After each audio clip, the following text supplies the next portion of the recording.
आप अपनी स्क्रीन पर एक डिवाइस देख रहे होंगे।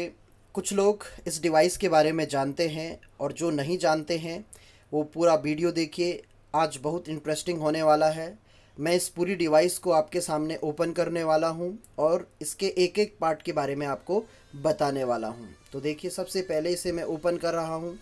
इसमें बाहर से एक टीन का कवर लगा हुआ है जिसे मैंने हटा लिया है। मैं इस डिवाइस के सभी पार्ट्स को अलग करने वाला हूं। उसके पश्चात एक एक पार्ट की आपको जानकारी देने वाला हूं।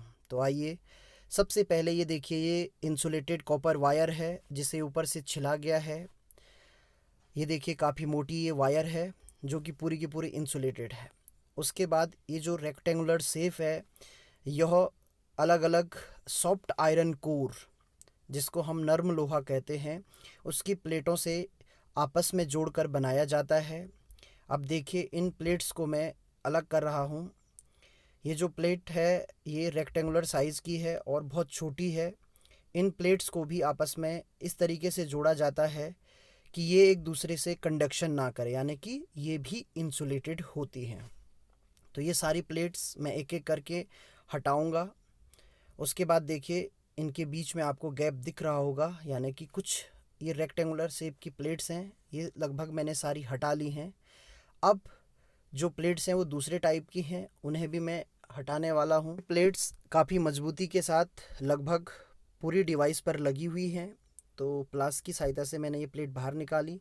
देखिए, ई शेप की ये प्लेट्स हैं, ये भी आपस में इंसुलेटेड होती हैं और एक दूसरे से कांटेक्ट में नहीं होती हैं। इसके बारे में मैं आपको बाद में बताऊंगा क्यों ऐसा किया जाता है। तो लगभग मैंने सारी प्लेट्स जो हैं हटा ली हैं और ये कुछ ही प्लेट्स इसमें बची हुई हैं। आप देख सकते हैं, एक प्लास्टिक के कवर में ये इंसुलेटेड कॉपर वायर पूरी की पूरी लपेटी गई है, यानी कि इसमें फेरे लगाए गए हैं। दो कनेक्शन पर आप ध्यान दीजिए, ये अंदर की तरफ से लगे हुए हैं। अभी इसको भी मैं आपको जूम करके दिखाने वाला हूँ। ध्यान से आप देखिए, जो ये वायर है, ये जो बाहर से वायर लगी है उसके मुकाबले पतली वायर है। मैं कोशिश करूँगा कि आप इसको अच्छे तरीके से देख पाएँ। जितना मैं जूम कर पा रहा हूँ, देखिए, ये बाहर की वायर है जो कि काफ़ी मोटी है और ये अंदर की वायर है जो कि इसके रिस्पेक्ट में पतली वायर है। और ये जो दो कनेक्शन है ये इन्हीं वायर्स के साथ जुड़े हुए हैं, यानी कि एक सिरे पर पहला कनेक्शन होगा और दूसरे सिरे पर दूसरा कनेक्शन होगा। इसके बारे में भी आगे मैं वीडियो में आपको बताऊंगा।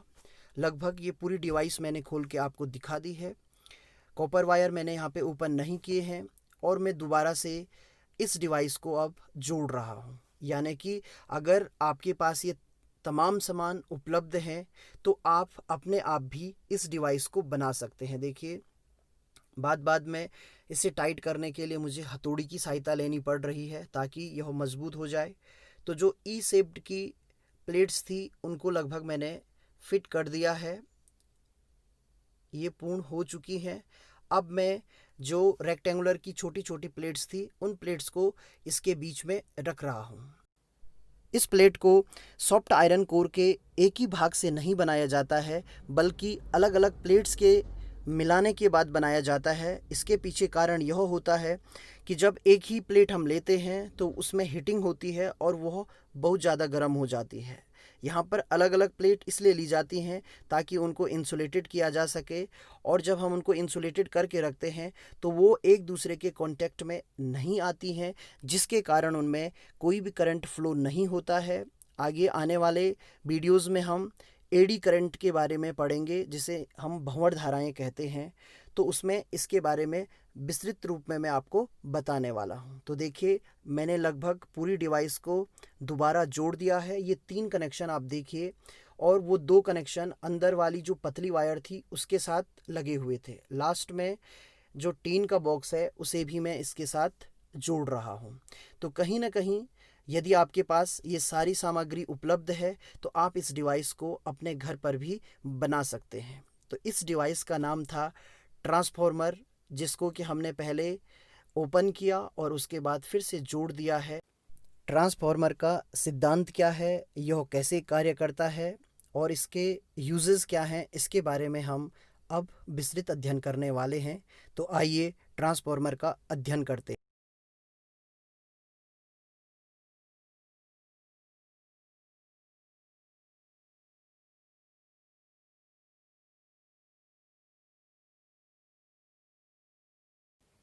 सर्वप्रथम हम यह जानने की कोशिश करेंगे कि ट्रांसफॉर्मर क्या होता है, उसके पश्चात यह किस सिद्धांत पर कार्य करता है, इसके पीछे फिजिक्स का कौन सा सिद्धांत कार्य करता है। फिर हम ये जानेंगे कि जो ट्रांसफॉर्मर है उसके कितने प्रकार हैं, ट्रांसफॉर्मर की कार्यविधि क्या है, किस तरीके से ये वर्क करेगा, और सबसे बाद में हम ये जानने की कोशिश करेंगे कि जो ट्रांसफॉर्मर होता है उसके उपयोग क्या क्या होते हैं। तो सर्वप्रथम जानते हैं ट्रांसफॉर्मर क्या है। ट्रांसफॉर्मर एक ऐसी विद्युत युक्ति है जो निम्न विभव उच्च धारा को उच्च विभव निम्न धारा में परिवर्तित करता है। इसका अर्थ हुआ ट्रांसफॉर्मर के द्वारा विभव और धारा के मान को या तो बढ़ाया जा सकता है या तो घटाया जा सकता है। कुल मिलाकर यह विभवांतर को कम ज़्यादा करने के लिए प्रयोग किया जाता है। अब इसके सिद्धांत के बारे में पढ़ते हैं। तो यह अन्योन प्रेरण के सिद्धांत पर कार्य करता है, जिसके अनुसार किसी एक कुंडली में फ्लक्स परिवर्तन के कारण दूसरी कुंडली में प्रेरित विद्युत वाहक बल उत्पन्न हो जाता है, जिसके कारण एक प्रेरित धारा बहने लगती है। यही वो प्रक्रिया है जिसके कारण विभव अप और डाउन होता है। तो अन्योन प्रेरण का सिद्धांत इसमें मुख्य रूप से उत्तरदायी है। ट्रांसफॉर्मर के प्रकार। ट्रांसफॉर्मर दो प्रकार के होते हैं। एक उच्चाई ट्रांसफॉर्मर होता है और दूसरा ट्रांसफॉर्मर अपचाई ट्रांसफॉर्मर होता है। तो इनके बारे में विस्तृत अध्ययन करते हैं। तो सबसे पहले उच्चाई ट्रांसफॉर्मर के बारे में जान लेते हैं। यह ट्रांसफॉर्मर निम्न विभव उच्च धारा को उच्च विभव निम्न धारा में परिवर्तित करता है। इस प्रकार के ट्रांसफॉर्मर में प्राथमिक कुंडली में कॉपर के इंसुलेटेड मोटे वायर के फेरों की संख्या कम होती है तथा द्वितीयक कुंडली में पतले कॉपर के इंसुलेटेड वायर के फेरों की संख्या अधिक होती है। अपचाई ट्रांसफॉर्मर। यह ट्रांसफॉर्मर उच्च विभव निम्न धारा को निम्न विभव उच्च धारा में परिवर्तित करता है। इस प्रकार के ट्रांसफॉर्मर की प्राथमिक कुंडली में कॉपर के पतले इंसुलेटेड वायर के फेरों की संख्या अधिक होती है तथा द्वितीयक कुंडली में कॉपर के मोटे इंसुलेटेड वायर की फेरों की संख्या कम होती है। तो यह उच्च विभव को निम्न विभव में परिवर्तित कर देता है। कक्षा 12वीं के लिए सबसे इम्पोर्टेंट क्रियाविधि को आइए व्हाइट बोर्ड की सहायता से समझते हैं। तो आइए बच्चों, जिस ट्रांसफॉर्मर का अभी तक हम अध्ययन कर रहे थे उसके डायग्राम को मैंने यहाँ पर बनाया हुआ है। यहाँ पर ये लेमिनेटेड सॉफ्ट आयरन की कोर है और यहाँ इसकी जो प्राइमरी कॉइल है उसको दिखाया गया है और इस साइड इसकी सेकेंडरी कॉइल को दिखाया गया है। जो प्राइमरी कॉइल होता है उसका कनेक्शन इस तरीके से बनाया जाता है।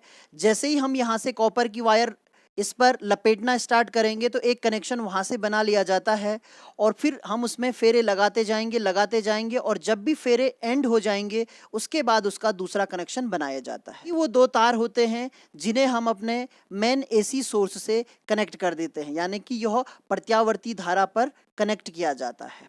तो मान लीजिए उस टाइम पर इसकी जो कॉइल है उसके सिरों के मध्य जो विभव है वह ईपी है। यहाँ पर ईपी जो प्राइमरी कॉइल है उसमें पोटेंशियल डिफरेंस को दिखा रहा है। पी का अर्थ हुआ प्राइमरी कॉइल। ठीक इसी प्रकार जो सेकेंडरी कॉइल होती है उसमें फेरे और कनेक्शन बनाया जाता है। जहाँ से स्टार्ट होता है एक कनेक्शन वहाँ से बना लेते हैं, जहाँ एंड होता है एक कनेक्शन वहाँ बना लेते हैं और इसे हम आउटपुट कहते हैं। और इसके सिरों के मध्य जो पोटेंशियल डिफरेंस होगा उसे हम आउटपुट कहते हैं और ये ES से हम लोग दिखा रहे हैं। S का अर्थ सेकेंडरी कॉइल है। इस सेकेंडरी कॉइल में हम एक और काम कर लेते हैं कि यहाँ पर जो ठीक बीच में इसका कॉपर वायर पड़ रहा होगा उससे हम एक और कनेक्शन बना लेते हैं। तो इसमें जो 3 कनेक्शन आपने देखे थे वो 3 कनेक्शन इससे निकाले जाते हैं, यानी कि उसको हम सेंटर टेप्ड कहते हैं। तो अब जो हम पढ़ रहे थे कि यह किस तरीके से कार्य करता है, यानी कि प्रथम कॉइल में फेरों की संख्या क्या होगी, उससे द्वितीय कुंडली में फेरों की संख्या पर क्या प्रभाव पड़ेगा, तो थोड़ा सा उस कैलकुलेशन को समझ लेते हैं। जब हम मैग्नेटिक फील्ड के बेसिक कॉन्सेप्ट को समझते हैं तो जो मैग्नेटिक फील्ड की वैल्यू होती है वो हमेशा किसी भी कॉइल में फेरों की संख्या के डार्कली प्रोपोर्शनल होती है। तो इसी प्रकार से जो फ्लक्स होता है वह भी कुंडली में जो फेरे होंगे उनकी संख्या के डार्कली प्रोपोर्शनल होता है। तो मान लीजिए जो सेकेंडरी कॉइल है उसमें फेरों की संख्या ns है, जो प्राइमरी कॉइल है उसमें फेरों की संख्या np है। सेकेंडरी और प्राइमरी कॉइल में जो मैग्नेटिक फ्लक्स लिंक होगा उसका डायरेक्ट जो रिलेशन होगा वो उसमें उपस्थित फेरों के साथ होगा। तो यहाँ पर five S upon five P is equals to N S upon N P ले लिया है इस रिलेशन को लेते हुए। उसके बाद five S is equals to N S upon N P और 5p हो गया। उसके बाद मैंने इस इक्वेशन को डिफरेंशिएट किया टी के रिस्पेक्ट में। तो टी के रिस्पेक्ट में जब हम इसे डिफरेंशिएट करते हैं तो D phi S upon D T is equals to N S upon N P प्राप्त होता है। और यहाँ पर D phi upon D T जो हमने फेराडे का लॉ पढ़ा था उसके हिसाब से इसकी जो वैल्यू होती थी यानी कि जो मैग्नेटिक फ्लक्स चेंज होता था उसका जो रेट होता है वह ईएमएफ के बराबर होता है, जो इंड्यूस्ड ईएमएफ होता है उसके बराबर होता है। तो यहाँ पर देखिए इसकी वैल्यू माइनस ई एस हो जाएगी, इसकी वैल्यू माइनस ई पी हो जाएगी और फिर हम माइनस माइनस को हटा लेंगे तो ये value E S is equals to N S upon N P E P के बराबर होगी। तो देखिए जो सेकेंडरी कॉइल है ये उसके पोटेंशियल डिफरेंस को दिखा रहा है। तो जो सेकेंडरी कॉइल है उसका पोटेंशियल डिफरेंस डायरेक्टली प्रोपोर्शनल है उसमें जो फेरों की संख्या होगी, यानी कि सेकेंडरी कॉइल में अगर फेरों की संख्या ज़्यादा होती है तो ई एस की वैल्यू भी ज़्यादा होती है। तो सीधी सी रिलेशन है कि हमें अगर स्टेप अप ट्रांसफॉर्मर बनाना है तो उसकी सेकेंडरी कॉइल में फेरों की संख्या अधिक रखनी होगी। साथ ही एनपी का मान जितना कम होगा सेकेंडरी कॉइल में पोटेंशियल डिफरेंस उतना ही अधिक होगा।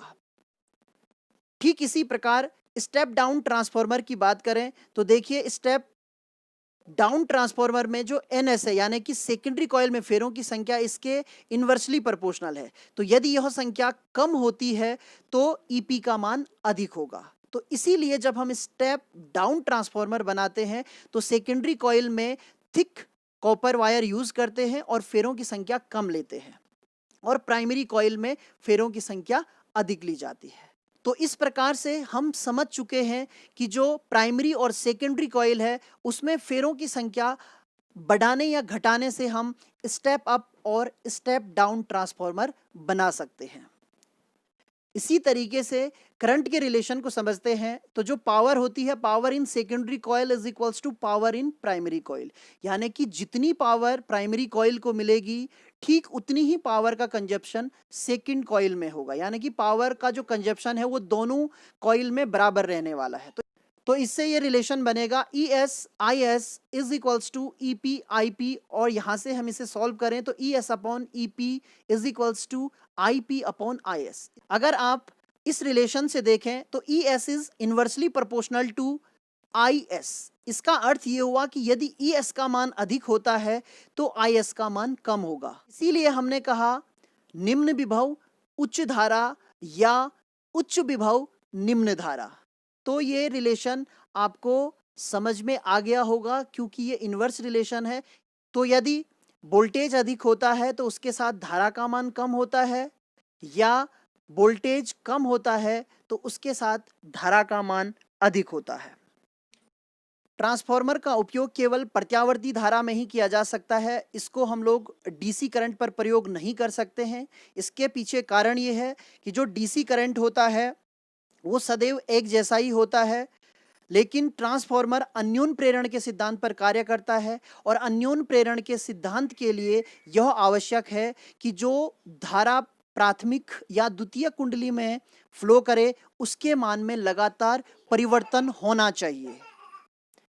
तो जिस धारा के मान में लगातार परिवर्तन होता है वह धारा प्रत्यावर्ती धारा है। और ट्रांसफॉर्मर का जो सबसे बड़ा उपयोग है वो यही है कि यह वोल्टेज को बहुत ज़्यादा बढ़ा सकता है और उच्च वोल्टेज को निम्न कर सकता है, जिसके कारण हम इसका प्रयोग ट्रांसमिशन के लिए करते हैं। यह वोल्टेज के मान को कई गुना अधिक बढ़ाकर एक स्थान से दूसरे स्थान तक भेज सकता है और फिर दूसरे स्थान पर उस वोल्टेज को स्टेप डाउन करके यूजफुल बना देता है। यानी कि जो विद्युत इतनी दूर तक पहुंचाई जाती है वह बिना ट्रांसफार्मर के पहुंचानी बिल्कुल मुश्किल है। इसीलिए ट्रांसफार्मर बहुत उपयोगी हो जाता है, क्योंकि ट्रांसफार्मर के द्वारा ही विद्युत का जो ट्रांसमिशन है वो बहुत लंबी दूरी तक किया जा सकता है। बिना इसके इसकी कल्पना करना भी मुश्किल है। ट्रांसफार्मर का प्रयोग लगभग सभी इलेक्ट्रॉनिक डिवाइसेस में किया जाता है, जो कि विभव के मान को 220 वोल्ट से 12 वोल्ट या उससे भी कम कर देता है, जिससे हमारे उपकरण आसानी से कार्य करते हैं। और लगभग सभी इलेक्ट्रॉनिक डिवाइसेस में ट्रांसफार्मर का प्रयोग किया जाता है।